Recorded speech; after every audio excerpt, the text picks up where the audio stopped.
Nung nalaman nilang nagkukumanta ako kahapon, dumami yung tao ngayon. Dumami yung magtataboy sa akin ngayon.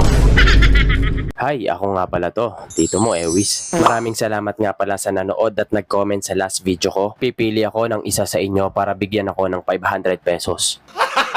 Ngayong araw, may ibang appreciation ako sa probinsya. Kasi nga may event, kaya madaming tao, madaming nangyayari, may nagluluto, ayoko maghugas, kanya-kanya ng pwesto, kamustahan, chismisan, pero hindi ko naiintindihan kasi nga nagbibisaya sila. So ayun na nga, ito kasi yung main event. Death anniversary ng lolo ni Boss Kate. Kaya may padasal, syempre may pakain din. Kaya ang daming tao. Pero lahat yon kamag-anak. Grabe, dami no. Ako lang hindi kamag-anak dito. Paepal. At dahil maraming tao ngayon, sasamantalahin ko na to para makita yung mga ganap-ganap nila kapag may event dito. Syempre andyan yung mga tagapagluto. Sila yung star ng araw na to. Kung wala sila, wala kaming kakaining masarap sa araw na to. Ano na lang gagawin namin dito? Magtititigan? Kung may nagluluto, meron ding naguhugas. Sa dami ng niluluto na yan, madami ding uhugasan.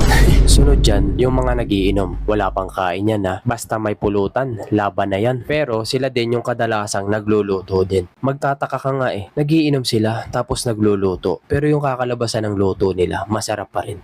Angas, di ba? Isingit natin si Skibidi iPad Kid. Tapos kapag hindi ginagamit yung iPad, ihiramin niya ng mga pinsa na bata rin.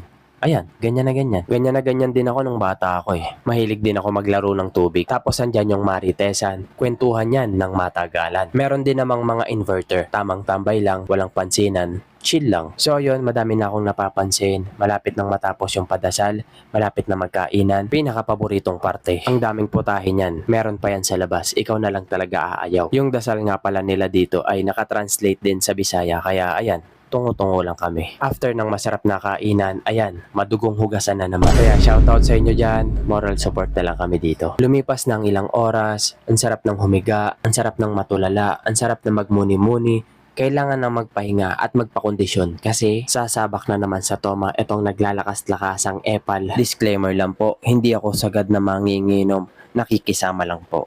Pwede na!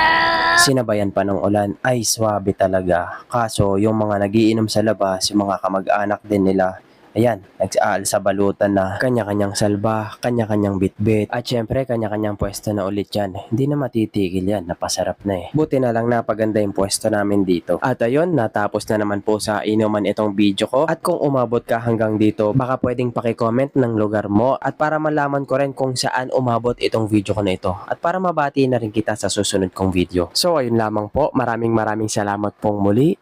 Bukas ulit.